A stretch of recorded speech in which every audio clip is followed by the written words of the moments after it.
or good evening. I'm not sure where you are. It's morning where I am. It's Bangkok. I live in Bangkok. And I'm really pleased to see all of you. It's a very large group and excited about the time we have together and talking about stories. I will tell you a little bit about myself, but perhaps a little later in the program, because I wanted to start by sharing with you, diving right into the topic actually. Uh, I wanted to tell you about a time some years ago, maybe more than 20, actually more than 20 years ago, when I was teaching journalism in a college in Bombay. And one of the things I always do is make the point that everyone has a story to tell. And so I immediately felt the classroom going into a bit of a titter. And they were, clearly they did not agree with me on this. I said, don't you think everyone has a story to tell? Well, some of us really don't have anything to tell. So I said, all right, why don't we test out your belief? Who do you think is the most ordinary, uh, everyday, even boring girl in your class? So there was a bit more of a titter, but then clearly everyone knew who this girl was, and she did herself. He pointed to this girl of about 24, short, chubby, very pleasant looking, but quiet. And she stood up. Uh, I said, all right, why don't you come up front here and we'll interview you. So we spoke to her for a while, and I asked,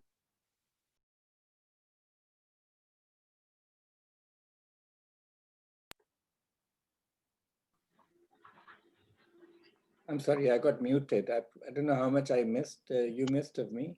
No, we can hear you. Continue. Go ahead. Okay, so this girl came up and I asked her, tell me, how do you spend your weekends? And she thought for a pretty long time, actually. She thought for a while and she said, well, nothing much. I go with my dad. I go with my dad to his workplace and I hang around with him and I help him out a little bit. I said, oh, that sounds interesting. A few more questions, and then what came out was that her dad was a detonation expert. What he did on weekends was that he was hired by mining companies to go outside Bombay and blow up small hills and parts of mountains so that the miners could then go in and, mine things.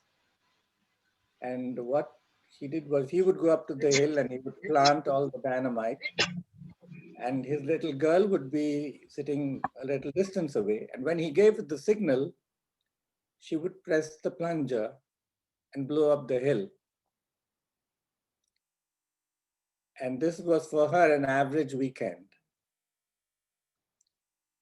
So, of course, immediately there was no one in the class knew that they had a friend who blew up hills on weekends. So it immediately became, then we got going on the discussion. And I wanted to start with this story because we all have stories to tell. The point is that we don't think they are stories because they are part of our life and we feel they're pretty ordinary. But to people hearing it sometimes, oh, they say, oh, really? Did you do that? Oh my God, OMG, my God, how are you? How did you do that? We never knew this about you. These are the reactions when people tell their stories. So often my job is to explain to people that you may not think it's a story, but it is actually probably a great story for someone else. So what I'd like to, the point I would like to make when I start out now is that who you are today, a member of FEW, an entrepreneur, a woman who has done something that many others have tried or are trying to do, but not yet there, but you are somewhere. You've reached here. there is a story to you already. The story of your journey to this moment is already a story you have. It may not be the story you want to tell, but it's a story you already have. And how you use that story can really depend on you. I know that this is an entrepreneurs forum, but it's my job to tell you that a story has a lot of purposes. You can tell a story just because it's a nice story. I often tell the story of, here's a story without a point, but which everybody loves. I was in Zambia once, and Zambia is a very laid back, very lazy, sleepy kind of country. And I was trying to get to Bangkok from Lusaka, which involved a trip to South Africa and then a change of plane and then a flight to Bangkok from there. If I missed the flight from Lusaka, I would not be home. And I was desperately missing my family. So there I was at the airport. My plane was a small 38-seater operated by South African Airways. So there I was. And my flight was not being called for a long time. I was seeing other passengers come, go, come, go, come, go, but I was still sitting in the waiting room. And finally, I asked a janitor, excuse me, do you know why my flight is not being called? So he said in a very typical Zambian way, who knows, anything can happen. You will find out if God wants you to travel, you'll travel. So, and then he looked out on the tarmac where there was a single plane. It's not a big airport, there's only one plane there. He said, that looks like your plane. I said, yes, it does. He said, people are boarding. That's when I realized that my plane was about to leave. So I picked up my bags and I ran. And of course, there was no bus to take me to the plane. So I was running down the tarmac about 400 meters with my 3 bags, a computer bag, a camera bag, and my suitcase. And it was quite heavy, all of it. And I was running and I could see there were 4 technicians near the plane who had just been fueling it in orange overalls. I think they were placing bets on whether I would make it or not. And I ran, but too late. By the time I reached the plane, the door had gone up and the plane had begun taxiing off. And I was so angry and so frustrated. I just stood there watching. And after a while, I'm from India. In India, we deal with really horrific traffic.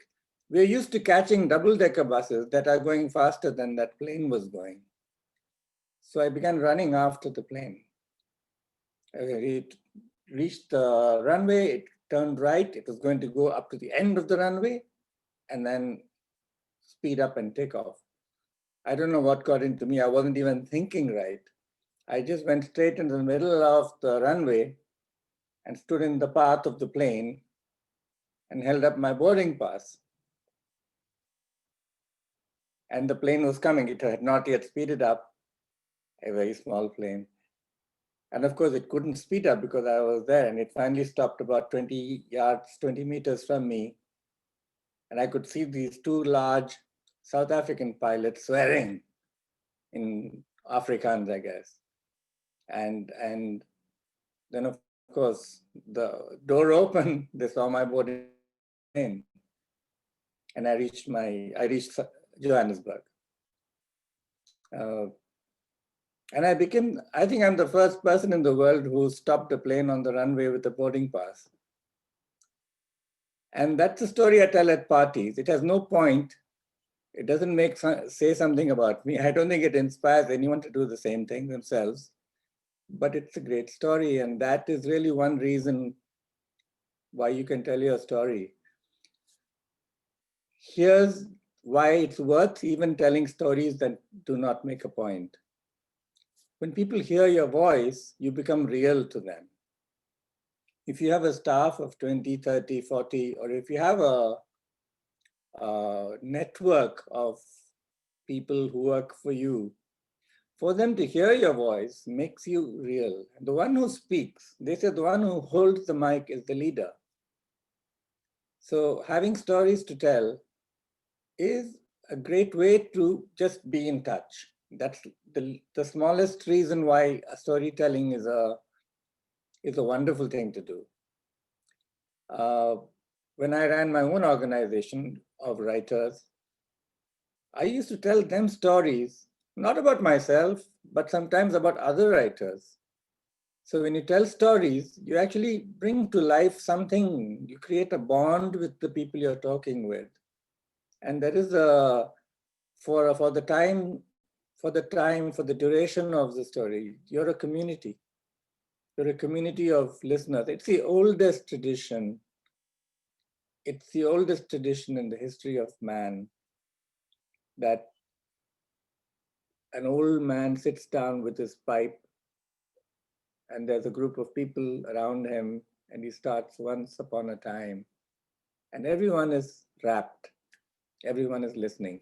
So storytelling goes back such a long way that we need to remember it's in our blood. Storytelling and story hearing are in our blood. How we use it now is the question of this discussion. I don't think that any of you would want to waste your time just spinning yarns to your staff members that make them laugh or make them have a good moment. So there are higher purposes. There are higher purposes for a story. What might those purposes be? Let me take the example of someone whose story is pretty well known, actually. His name was Stephen, and he was an orphan. So he was an orphan in America, but his parents were very poor, and they came from Syria, and they put him up for adoption. So he was very young at the time, I think 3 or 4, 5, something like that. Now,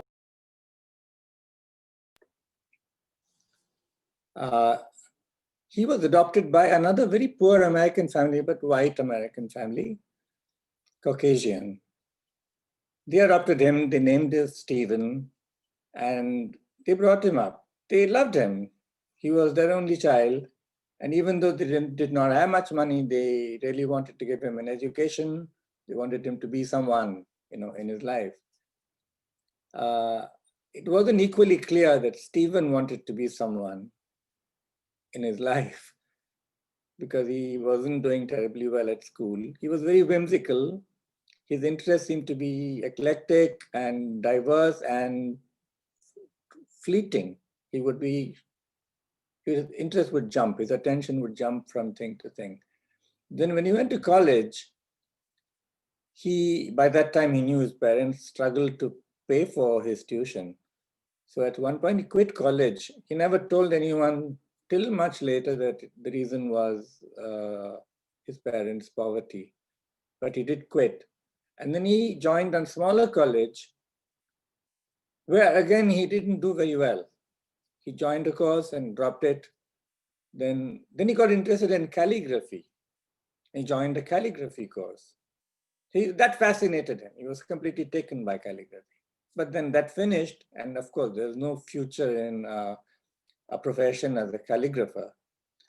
So then he decided that he was going to find out the meaning of life. This was really way back in the time of the hippie movement and the flower power generation, when everyone was into mysticism and drugs. And of course, so was Stephen. He was into LSD, he was into marijuana, and he was into India. He traveled to India in his pajamas and roamed around India as a mendicant, as a beggar, staying in hostels, sleeping on the floor, eating street food, going to the Himalayas, trying to meet the Dalai Lama. He was, you could say that anyone seeing Stephen would say that here is a supremely pointless human being. When he came back, to America, where he had another friend also called Stephen, who was a bit of a geek. And the two worked together. And one day they decided that this was the time when computers were just starting. They were regarded as awesome machines. They required entire large rooms to fill up. And they required a lot of cooling because they heated up very fast. And they were treated as professional machines for highly genius kind of people, you know. But what this Stephen, the second Stephen, wanted to do was to make a small computer that anyone could use. And Stephen, the first Stephen, the lazy, pointless Stephen, he wanted to the word hello to be written on it in handwriting so that it looked friendly. And these two together launched a computer that they decided to call the Macintosh, named after an apple. There's an apple breed called the Macintosh apple. So they called it the Macintosh. And you know the rest of the story. Stephen Jobs was his name. His full name was Steve Jobs. We know him as Steve Jobs. But Steve Jobs is the founder and creator and inspiring spirit behind the world's first trillion-dollar company and the maker of a series of gadgets that have transformed our lives completely. There is not a person on this planet that doesn't hold a phone in his hand and text messages to someone in their own language or send videos or pictures. That is entirely an achievement of Steve Jobs. Because until he came and changed the phone, it was merely a texting device. That's all it was.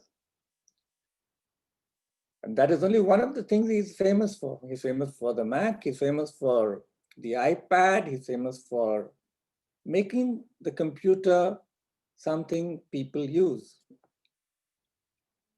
Now that story, his story,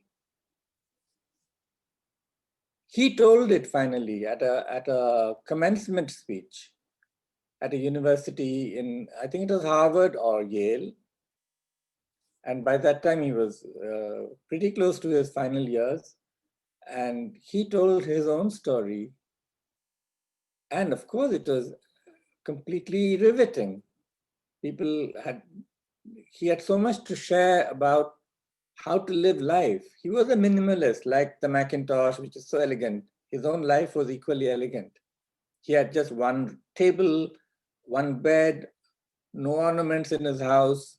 He lived very elegantly, very simply. He just took $1 from the Macintosh. He was a non-material person. And I still remember his ending for the speech was, be hungry, be foolish. That was the secret of his success. Be hungry, be foolish. Now, Steve Jobs' story and be hungry, be foolish sums up a complete philosophy that led him to become who he is. He was always hungry. If you now look back on his trip to India, look back on his childhood of searching for something. What was he searching for? He was hungry, and he knew he didn't know. He was always looking for knowledge. He was always looking for experience. He always was looking for meaning in life. And this was his lesson to the students at Harvard. Be hungry, be foolish. Now it is true that if we did not know all these things about Steve Jobs, we'd still be using those machines. But his story has created a legend around the product. If you say Apple, if you say Macintosh, you think immediately of Steve Jobs, not even Tim Cook, the current CEO. You don't think of, I think his name is John Ives, the creative director who's responsible for the look of the Mac. You think of Steve Jobs. When he died, the whole world was sad. People in countries like Taiwan and Vietnam were sad that Steve Jobs had died. Messages were going around. I remember the most poignant one was just a single word, iSad, like the iPad. It was a small I with a big S, iSad. It went around a lot. So this is the power of the story. Everyone knew that Steve Jobs was an extraordinary human being. Now, you might be thinking, I'm not Steve Jobs. I'm not extraordinary. My story is not like Steve Jobs' story. My story is not like, Bill Gates' story. My story is not like Richard Branson's story. I'm not a rags to riches story. It really doesn't matter. You have a story, and the thing is, you really cannot predict who will be inspired by it. There is one requirement. That requirement is that story must come from not your head. It must come from your heart. That's what makes a story a story.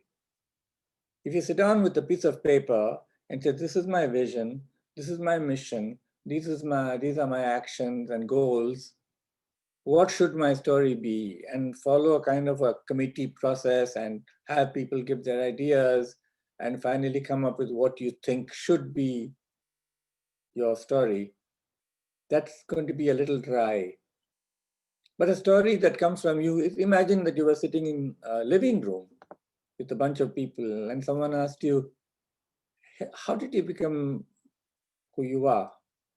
What would you tell your grandchildren about how you became an entrepreneur? That's the story. Once upon a time, that's the story. So to me, it seems that I know you've given me a lot of questions that about stories and storytelling. And I think I want to spend a lot of time addressing those questions.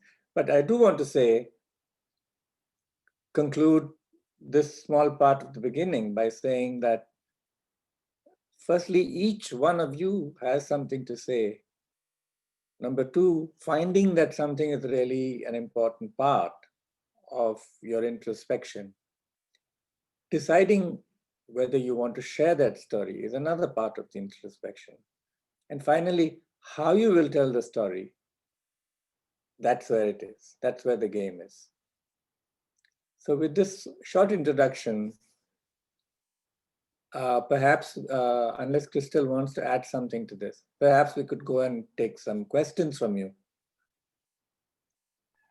Thank you so much, Gopi. Yes, indeed. It's what you've said is true about we don't recognize the amazing stories we have because we lived it ourselves and we didn't realize that to others it's not normal and to others it can be inspiring. And perhaps we can ask for your insight. How can we pick those moments that is worth telling in the life we've lived? How do we pick perhaps which chapter of our lives to tell, or what is an impactful story in our business career? How do you filter that?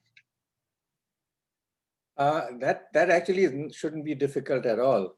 Most people know how they became who they are. Um, I think the word for it is an origin story. How did you get? There was a time when you hadn't even thought you'd be an entrepreneur. There was a time when you hadn't even thought that you would be a person of standing, a leader, or a boss, or a maker, or a creator. You hadn't even thought about that. How did you come on to thinking like that? That's already at the beginning of your story. When did it first? When did the thought come to you first? That's the beginning. Then what happened? You know how a story goes? You say something and everyone's around the fire looking at you, and then someone says, and then what happened? And you say, and then Yeah. I met a man. And then a godmother came. And then a little goblin came in front of me. And then there was a stroke of lightning. Something happened. This is how your story goes forward. You know your story because you lived it. So I think the really important thing is to sit down and write down how I am what I am, how I became who I am. Mm-hmm. That's your story. Mm-hmm. But if you think that writing the words down carefully, memorizing them, and then speaking them would be a way to go about it, that's probably not the best way to tell a story. You need to put yourself in a grandmother mindset. That's the storyteller mindset, because you have people around you. You need to be sure that they want to listen. People, you say, let me tell you a story, and everyone wants to know what you want to say. This is really like a human nature thing. You should, the one question that should not be in your mind is, what if I start my story and no one wants to hear? That Mm-hmm. happens so seldom that you should just, it's not even a fear you should have. Everyone wants to hear the story. Sometimes I have, working with shy people or diffident people, I tell them, let's start the session. There's a group of 10 around, and I say, who would like to tell their story? Now, in a group of 10, there'll always be someone who has a story to tell. So you can try this if you have an office, you can call 10 people. Don't make it a Mm-hmm. conference room, make it a more informal setting.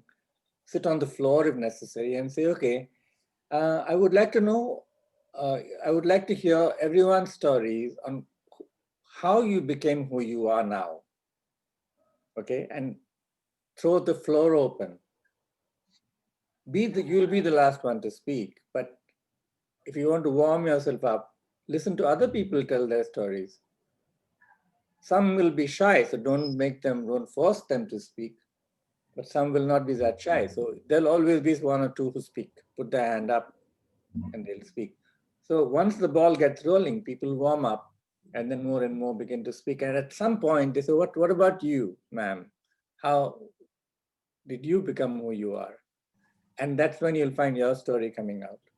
If you're Mm-hmm. shy, this is a way to kickstart yourself, Mm-hmm. just Yeah. gathering people. Mm-hmm. And what a fundamental question as well. It's good for self-reflection that how did you become who you are? It's just um it's also a reflection to the storyteller to make them think, how did I come to be what I achieve now, or how did I come to be who I am with all these missions and goals, and it just flows out of you and it creates impact towards others. I believe so. Thank you so much for that answer. Going to our audience, let's proceed with some questions perhaps. We received some submissions. We would be happy to hear from you to express your questions directly to Gopi. So let's have TD Malo. Please feel free to share your question and your name and from where you're from as well. So TD Malo, are you Oh, here? thank yes, thank you very much for the introduction. I'm originally from South Africa, but I currently live in Hong Kong. I've been here for 2 years um, for a job opportunity for my husband. But in South Africa, I was a public relations practitioner for about 10 years. And upon coming here, I think it's been quite an interesting and amazing time for me in terms of really just coming from Africa and South Africa all the way to Hong Kong, completely two different countries and continents, really. And I think I've sort of absorbed so much knowledge and understanding of the importance of telling a story um, from where I come from, a story that I see there's quite a lot of misunderstanding in terms of South Africa and what we have to offer, and the similarities that we have. I think I've heard it from kids to moms to families, and I think what I've sort of decided for myself, what I'm going to do while I'm here is to tell my story, my South African story from my personal experience, but in a way that it would resonate.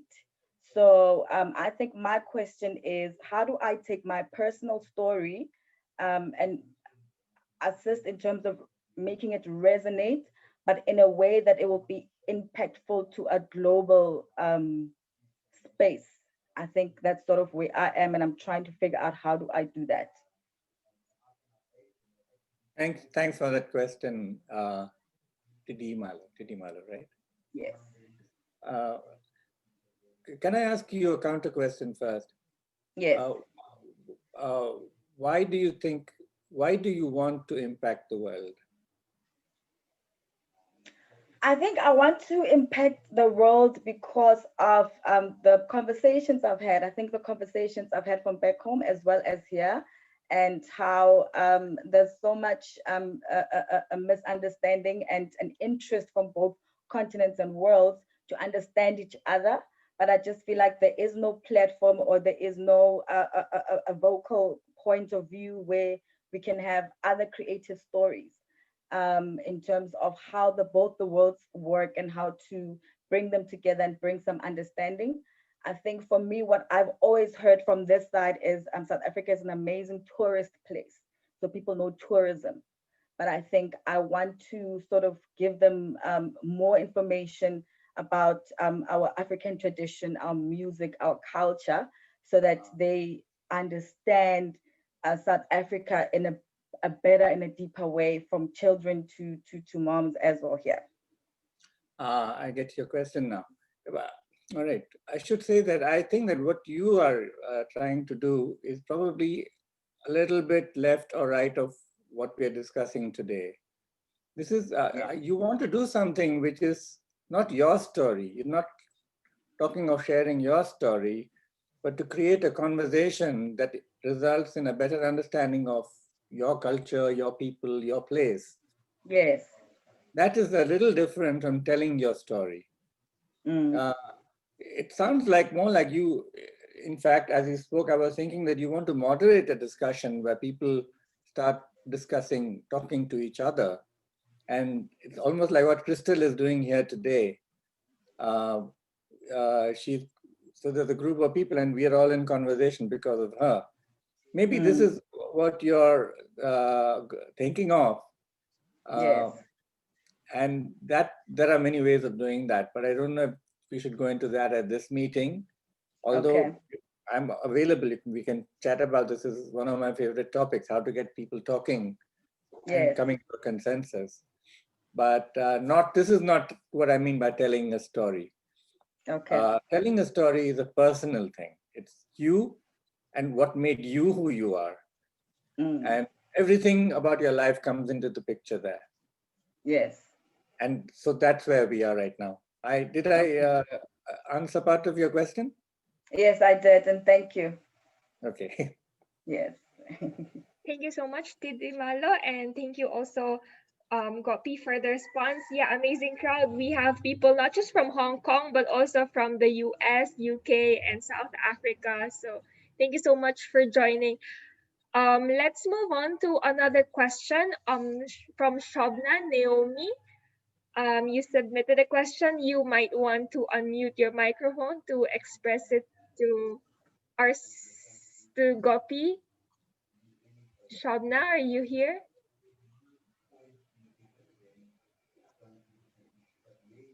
Okay, I can see her name in the audience, but I think she's... Hi. Hi, Shobna. This is my first time on Zoom. I apologize. Okay, so I think my question was more around, I'm probably a little bit opposite to what you were talking about, is how to find something to talk about, and that my story is starting from childhood with so much to talk about. And so I guess my question is more, how do you choose which moments to focus on when you have sort of, I guess, you know, so many pivotal moments that I could choose? Shobna, is your video on? No. Or you want to keep it off, right? Yes. Okay, that's fine. That's fine. I just wanted to check. So I, I, I like to introduce a word like milestones.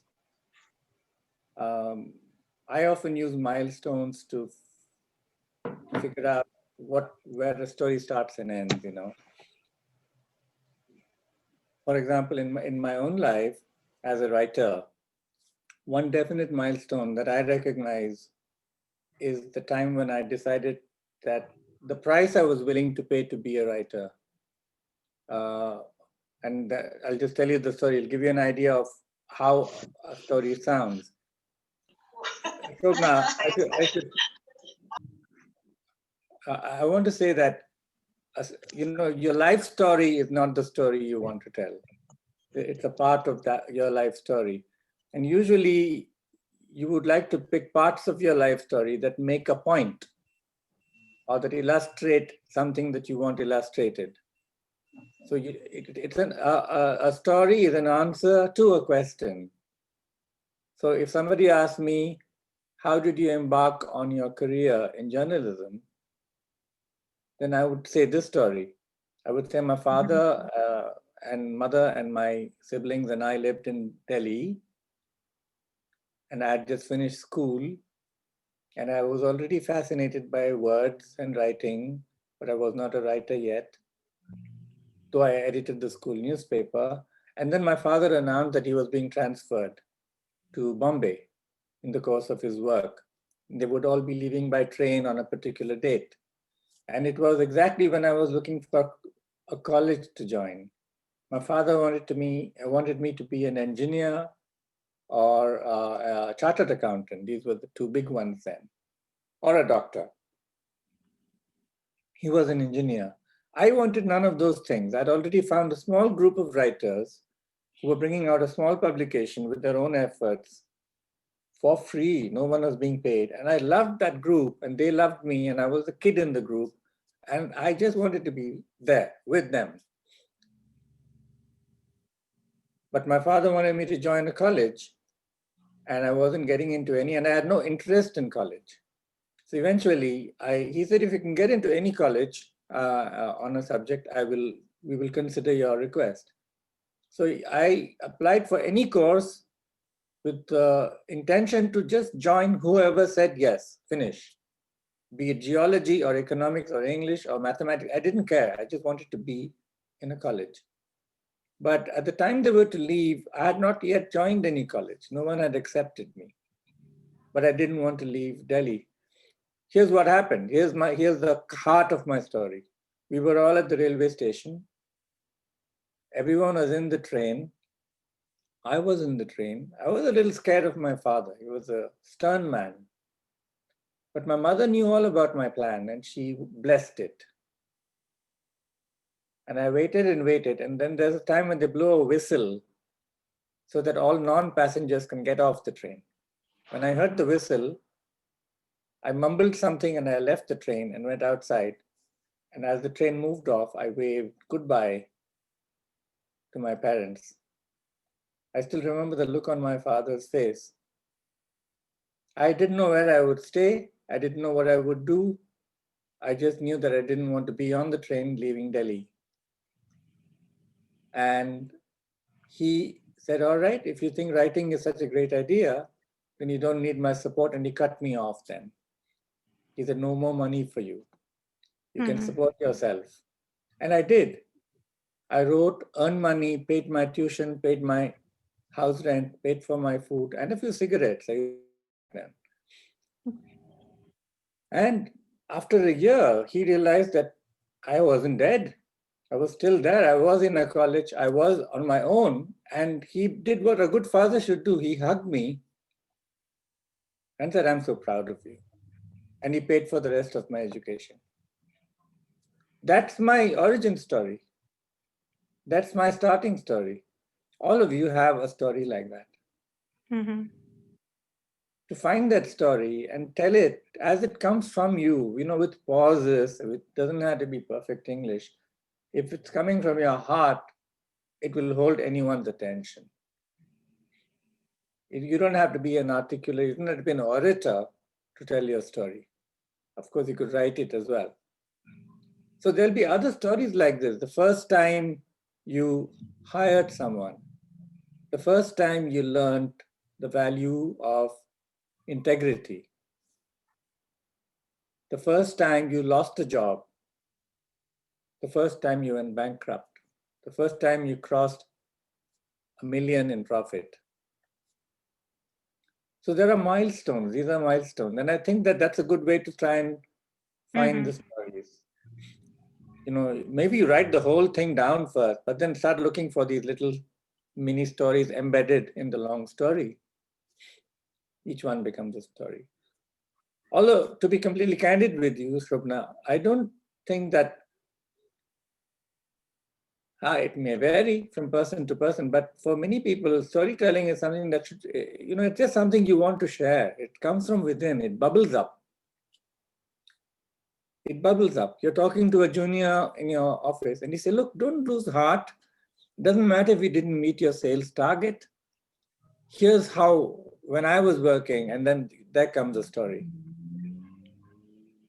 of how you failed and won. You know, how you tried but couldn't get it right, but then you got it right.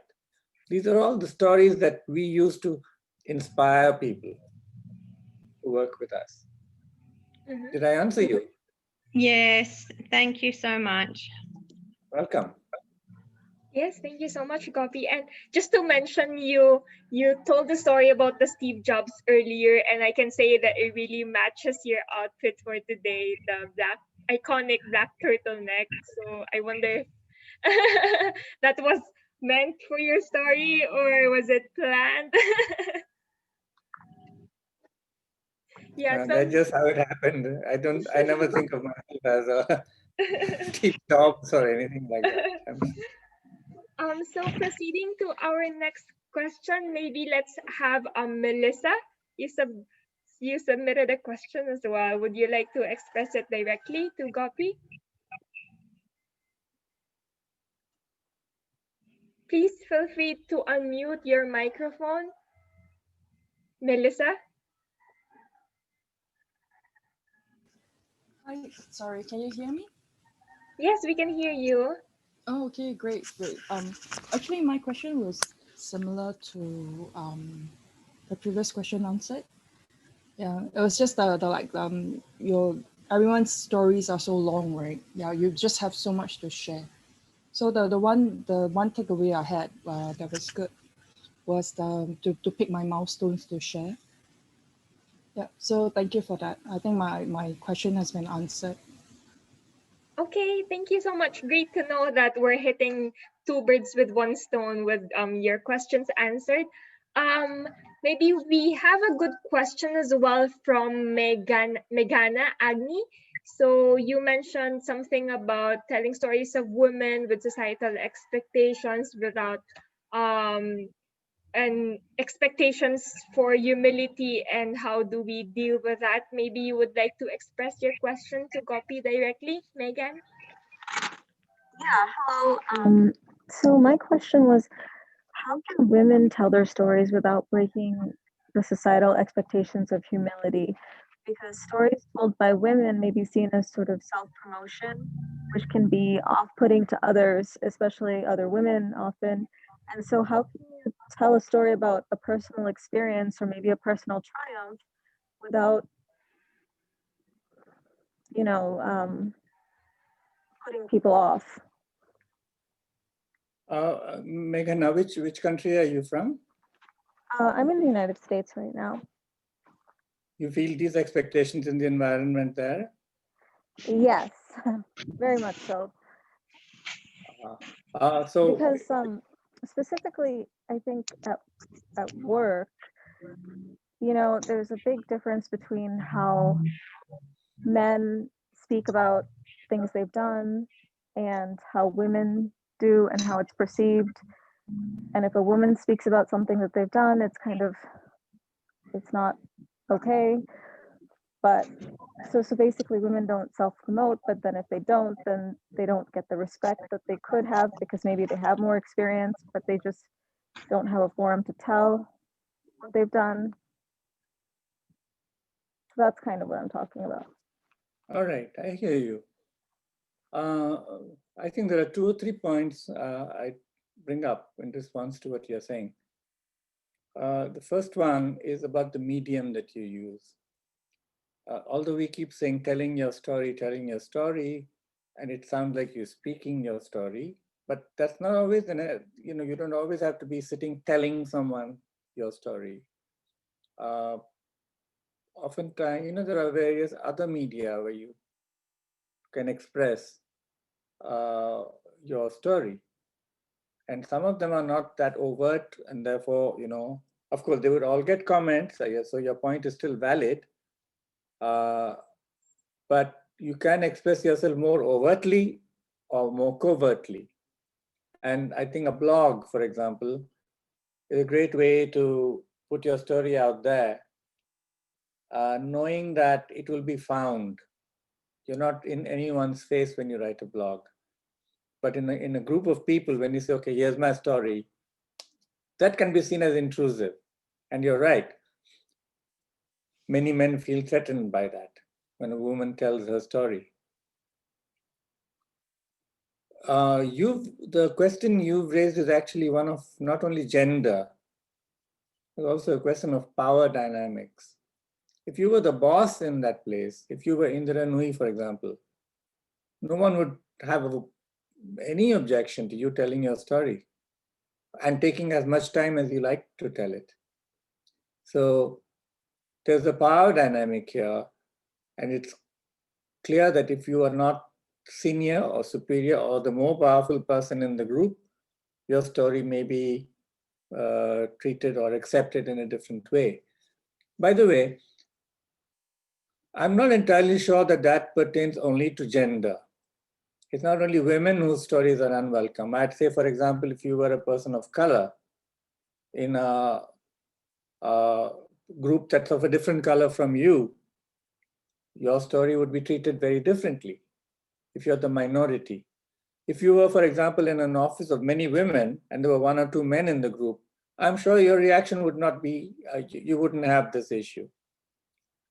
If there was just 2 men in that group, then you wouldn't care if they objected or agreed or dissented or whatever. So, because the circumstances can vary so much, and you can never be sure who's objecting and why, one suggestion I'd make is perhaps do not boil it down to just a gender issue.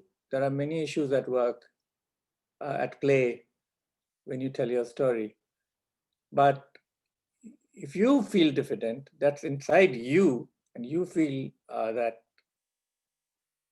sometimes we sort of imagine we second guess other people, we say, oh, this person will be thinking like this. Use a medium where you'll be less prominent and promote it discreetly. That's one way to tell your story. And you'll also get a very good sense of who's interested, because those who read it, we say, crack a joke and see who laughs. So when you go out on the blog and put your story there, you can see who comes to it. You can post it on Facebook or somewhere. Now, there will be 1 or 2 naysayers, you always have people saying, this, boo, that I don't like it, why you talk like this? My answer is ignore them. You don't have to respond to everyone who disagrees with you. As long as no one's threatening to, rip you apart limb from limb for having said your story, if it's just an objection or a nasty comment, those are shrugged off. Best to shrug them off.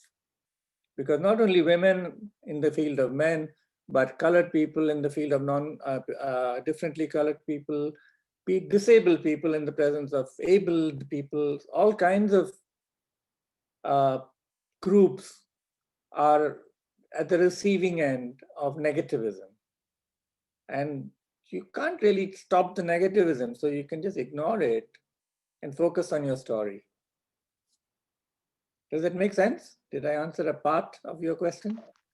Yeah, absolutely. Thank you. Right.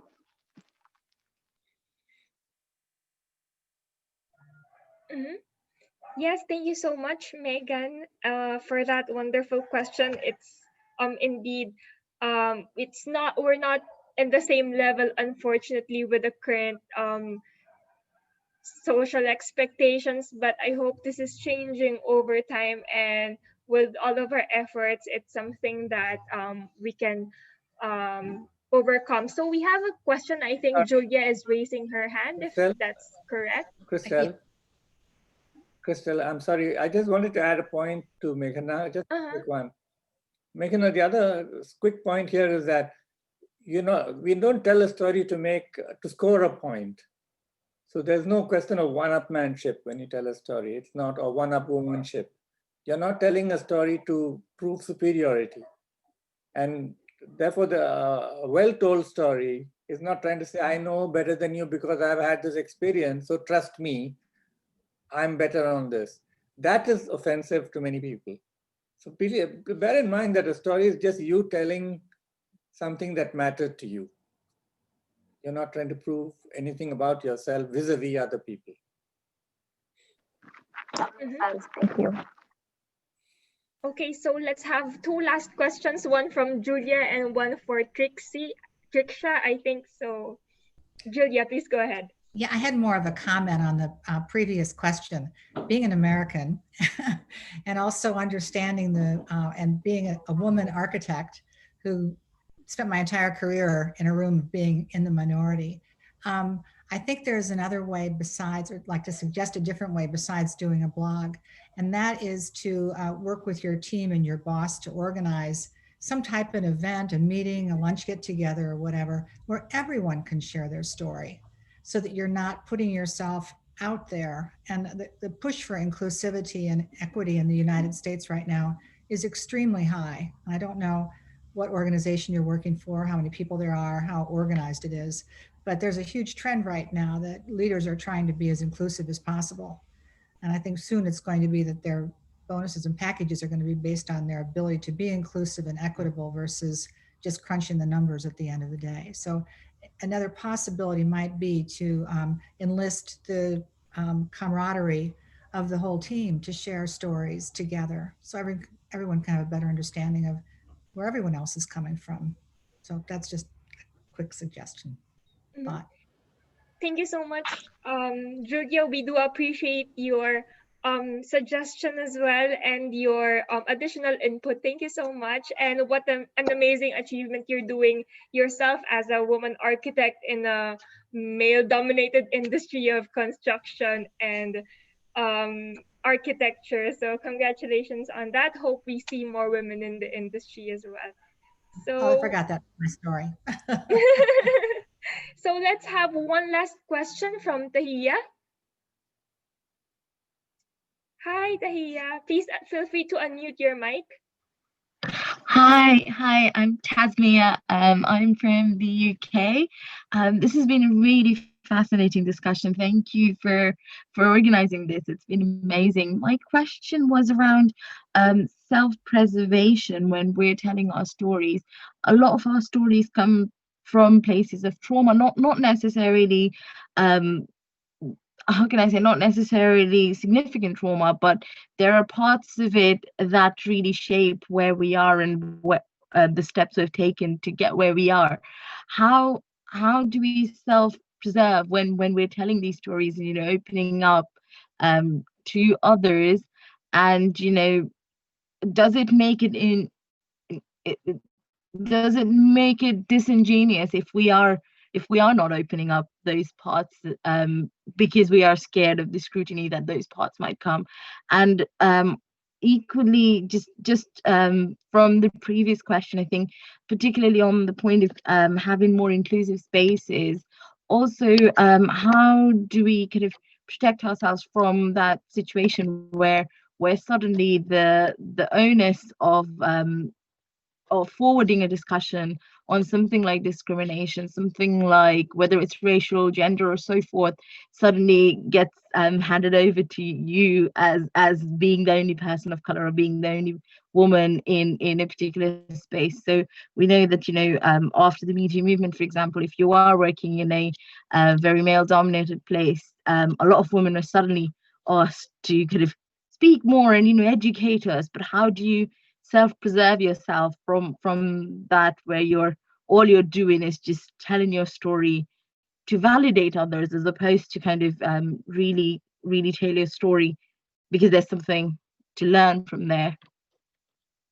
Sorry, that's a lot of words. I think I mean, what I'm trying to get to is that how do we make sure that we still remain genuine and true to our story, and not turn into a position where we're trying to satisfy what the audience wants in terms of validation, and also protect ourselves from the traumas of the past that we might be recalling when we're telling our stories. Okay, that's actually two questions, and the second one sounded a little more complex than the first one. Let me take the first one, trauma. And that makes me think that not only do many people come from settings which are rife with all kinds of trauma, but oftentimes you come from families within which there was trauma. And therefore your experience of trauma may not just be social, it may be familial, it may be personal. But in both cases, I mean, for example, a social trauma, you may be a person who was displaced very young and was homeless for a long time and found clawed your way out of that kind of a early life, and that's traumatic. Maybe you lost people. So that's social, but in familiar, maybe you saw violence or you saw abuse of some kind or early loss. So whatever the trauma, I've worked a little bit with people who had stories which were trauma driven. And one important point that I really would like to make here is it's really important to be careful that you're not using storytelling as therapy for yourself. Because that doesn't really work very well unless you're talking to a professional person. So if you want to share a story that has elements of trauma and personal trauma and disclosure, it really is very important that you've already resolved the traumas in your own life, either through counseling or psychiatry or some other method, but you're at peace with the trauma before you share it. Otherwise, you are putting yourself out in a place where you're vulnerable. Sharing a trauma is not only brave, but also it can be hazardous because you never know how anyone around you will react. So sharing trauma, especially if it's the closer it is to you, the more my caution of please be careful and ask yourself how essential is the trauma to the story. If it is core to the story, be sure that you are at peace with it, and it's not it's not a raw open wound that you're still healing. But if you're in the middle of a healing process, then a general group is not the best place to air it. A professional group or a supportive group may be much better for sharing that kind of story. But yeah, so basically be sure that you have reached closure on that painful part of your life before you share it. But the second question, which I think I kind of get, I'm not sure I may not have got it completely right, but activism, speaking up for either color or bias or some controversial part of who you are, on which people have strong views, put you in the position or could put you in the position of being an activist. And you end up having to take a position that can have strong, deeply felt and emotional disagreement from the people listening to it. Now, being an activist is a decision, actually. So many people don't want to be in that position. Either they're in a workplace and they do not want to be identified by a personal belief or a controversial belief. So I would say, just be sure when you take a position on an activist issue that you do want to. Because if you're strong enough and you feel like this is really an important thing and you want to be heard and speak, no matter what the consequences, then you should do it. But you should definitely feel that, not think that. And if you feel that, then you have enough power, there's enough firepower that if you feel it, for you to go ahead and deal with the consequences. But if it's an intellectually arrived decision, it may not last that long. You'll back off as soon as the opposition, as soon as the heat gets too much. You might say, okay, I'm out of this. So I'm saying, let yourself be guided by your feelings if the issue is polemic. I don't know if this answered you, but I thought I heard something there about activism. That was very helpful. Thank you so much. That definitely touched on both my questions really well. And I was taking lots of notes because I think it was very, very powerful and really helpful for both my questions. Thank you. Welcome.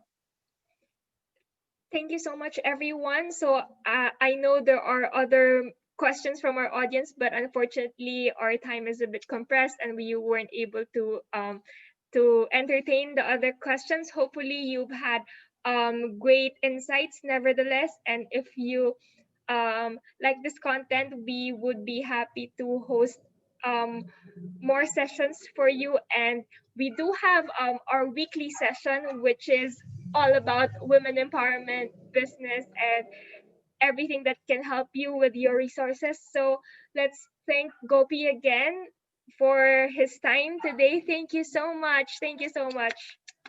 Can I, sorry, thank you so much for having me here.